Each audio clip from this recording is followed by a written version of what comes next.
સાણંદ અને લેંકબા ગામમાંથી જુગાર રમતા શખ્સો ઝડપાયા. રોકડા, મોબાઈલ, વાહન સાથે કુલ 34.37 લાખનો મુદ્દામાલ જપ્ત કર્યો.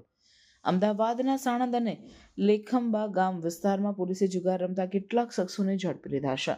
આ કાર્યવાહી દરમિયાન પોલીસે લગભગ 34.47 લાખના રોકડા, મોબાઈલ અને વાહનો સહિત મોટા પ્રમાણમાં મુદ્દામાલ જપ્ત કર્યો છે.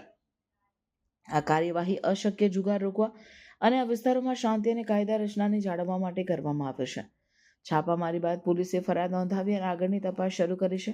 પોલીસ દ્વારા અન્ય શંકાસ્પદ શખ્સોની ઓળખાણ અને મુદ્દામાલ સાથે સંકળાયેલ ગઠબંધનોની તપાસ પણ થઈ રહી છે. સ્થાનિક સમુદાય દ્વારા કાર્યવાહીનું સ્વાગત કરવામાં આવ્યું છે, કારણ કે તેઓને જુગાર આદતોને લઈને ચિંતાઓ હતી. પોલીસે સ્પષ્ટ સાથે કહ્યું કે ગેરકાયદેસર પ્રવૃત્તિઓ સામે સખત કાર્યવાહી કરવામાં આવશે અને જ્યારે પણ આવી પ્રવૃત્તિઓ સામે સાવધાન કરવામાં આવશે. ભવિષ્યમાં આવા ગુનાઓને રોકવા માટે પોલીસની સતત ચોખવટ અને કાર્યવાહી જરૂરી છે. આ ઘટનાએ બતાવે છે કે કાયદા અમલવાળા સંસ્થાઓ આગળ પણ ગેરકાયદેસર જુગાર અટકાવવા અને નાગરિકોની સુરક્ષા માટે સતર્ક રહેવાની જરૂર છે. પડોશીઓ અને નાગરિકોને આમંત્રણ છે કે અશક્ય જુગાર જેવી પ્રવૃત્તિઓ અંગે તાત્કાલિક જાણકારી શેરી હેતુ પ્રદાન કરે.